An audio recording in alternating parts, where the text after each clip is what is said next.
Welcome back to the channel, chess friends.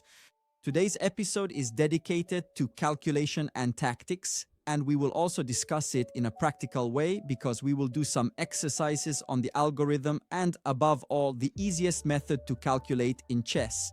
Do you know what the easiest method to calculate in chess is?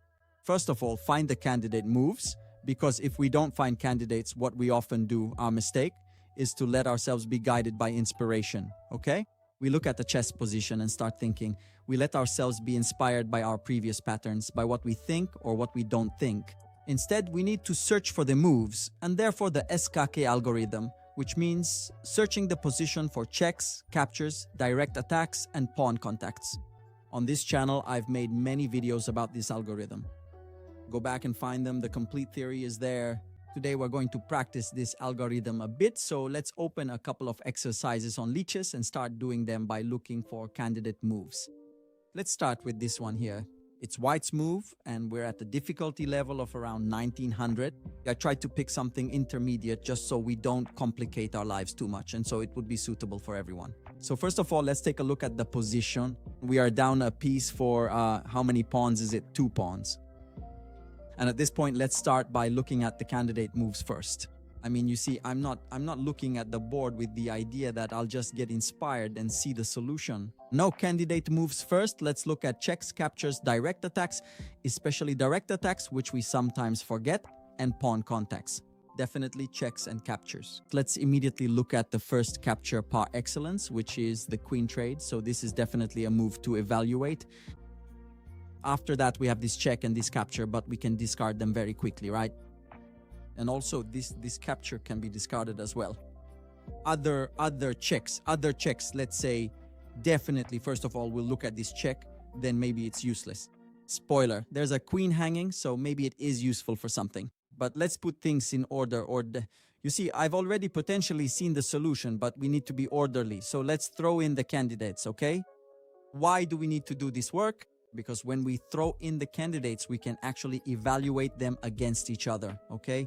So let's not get carried away by the first move, even if, I repeat, it's tempting. Okay, fine. Let's look at threats or direct attacks. Certainly g5 attacks the knight, but we can discard it because our queen is under attack. So here in this case, it's a bit simpler because having a major piece like the queen under attack, direct attacks are, let's say, discarded very quickly. Even, for example, a direct attack, even a3, for example, is a direct attack, right? Because I'm attacking the knight directly, but I have the queen under attack, and therefore I can discard it quickly. There are no other moves that generate direct attacks without leaving the queen under attack. And so at this point, you see, having done this screening, now it is very simple to go and evaluate because we are left with queen takes f, queen takes f7, and rook h8. So we can evaluate these two moves. Queen takes f7, he plays king takes f7, he takes back, let's say, the queen, and I don't see a clear continuation, let's say. Instead, rook h8 check.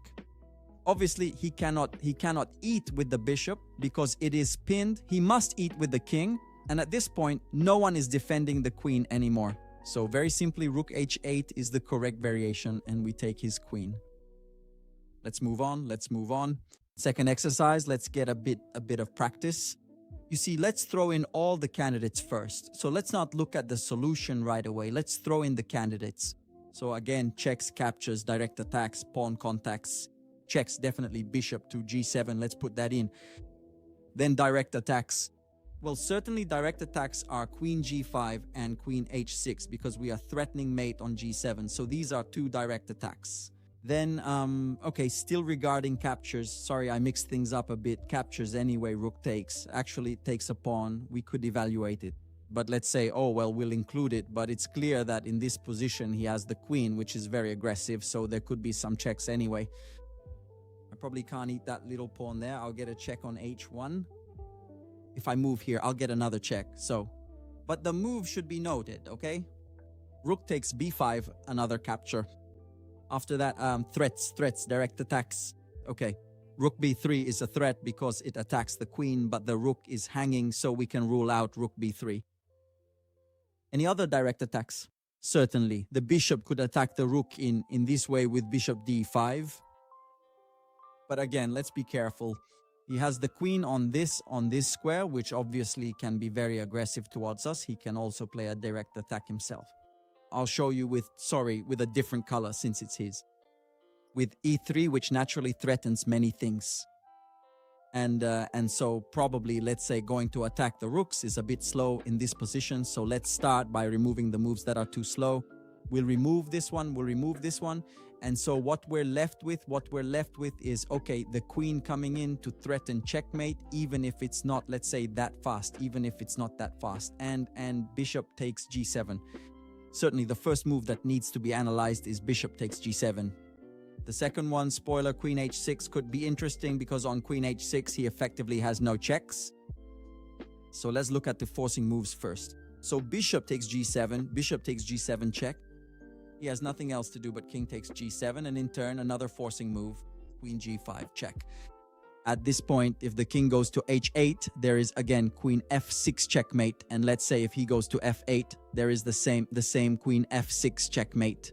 So I would say we found the solution. But anyway, you see, let's put all the moves in. Then it's clear. If it's mate, it's mate. So this one, and now we deliver checkmate on f6. But by doing this order, we won't make a mistake. Let's continue. Today I want to show you many examples. Okay, white to move. How are we doing? We are down a rook. He obviously has a very exposed king.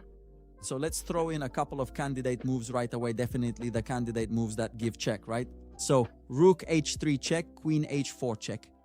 Then, well, direct attacks. It will surely seem strange to you, but queen d8 is actually a strong direct attack because I threaten rook h3 and then mate on h8. Rook h3, king g7, and mate on h8. So queen d8 is definitely a candidate move because it's a threat.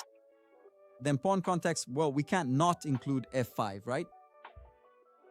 We can't not include f5. So definitely, then, well, the knight is pinned, the bishop can't move. Other things probably not.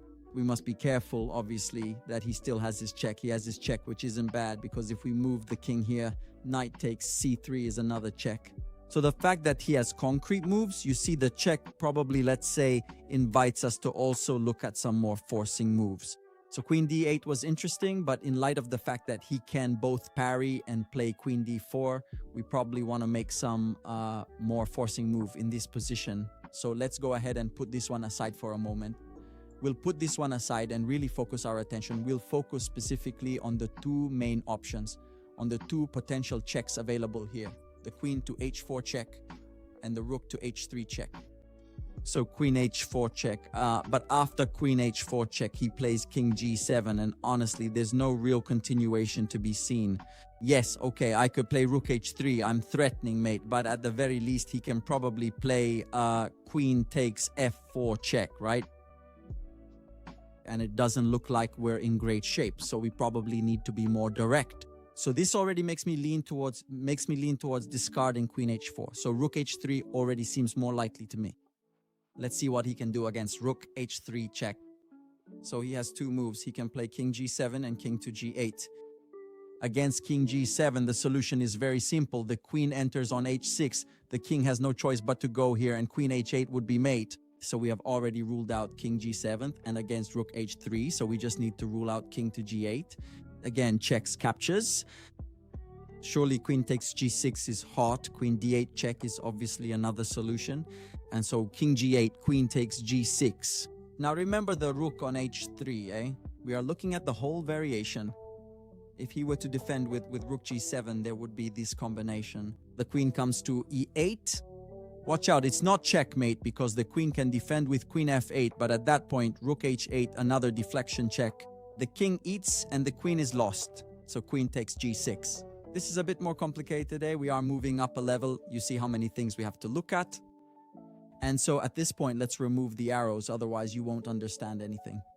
So rook h3, king comes to g8, queen takes g6, rook here cannot be done, and he must play king f8. Okay, now we need to find the checkmate. Most likely rook h8 check is free. The king, don't worry, we'll put it on the chessboard later, eh? But when you do these exercises, you see, aside from the fact that I can't move because it's an exercise and therefore I can only move after the solution, but I don't move them on purpose because that's how exercises should be done. You have to look at all the moves before making the first one. It's not like you see the first good variation, boom, and you move. No, concentrate calmly and look at all the variations. So now we are at rook h8, check. The king comes to e7, okay? And at this point, we probably have checkmate on d8 with queen g5 check. Now the king cannot go to the 8th rank because the rook is on h8. The king comes here. Queen d8 checkmate. So we have the solution. Now let's look at it together. Rook h3 check. He comes here. This one here, all right. The engine is defending itself with this resource here, and we had already seen it. Queen here, check. Queen comes here, and now a deflection sacrifice. Rook h8, and obviously we take the queen. I'll show you the other one too. The other one was this one here. The king comes here. Now we give check on h8. The king comes here, and the checkmate is here. Queen g5 check. You see, the king cannot go down. Obviously, if the rook blocks, I take it, the king can only go here. And at this point, queen d8 checkmate. You see how simply we solved the exercise because we were organized. We looked at all the candidates and we excluded the ones that didn't work, because the problem when we analyze a tactic is that we get attracted to the first move that comes to mind. So we saw queen h4 check. Boom, let's play queen h4 check, which obviously after king g8, I also have king g7. Let me show you the variation I analyzed before, right? Rook h3. Yeah, the problem is that the queen comes back. Queen f4 check. And now what? And now we're in trouble because where does the king go? I don't know. Does it come here? Queen f1. I think the chessboard has flipped. So you see, calculation, especially in a tactical moment, is very important because one right move and one wrong move actually completely change the evaluation of the position and also the outcome of the game. So I hope that with these examples, every now and then from time to time, I can make you do these exercises, right? You see the check method and we put it into practice. So it's important, before letting your mind wander, let's put in the candidate moves, because that way we can weigh and evaluate them. By doing this, I can assure you that your calculation and tactical vision will improve, just as your results will also improve. Because if you improve in calculation and tactics, I assure you that you will also improve in your results. Well, write in the comments if you like this format, if you want to see some more training. As always, if you want to support this channel, subscribing is important. The new YouTube algorithm is mean from this point of view, so help us out with a subscription, a like, and a tactical comment, and I'll see you all in the next videos.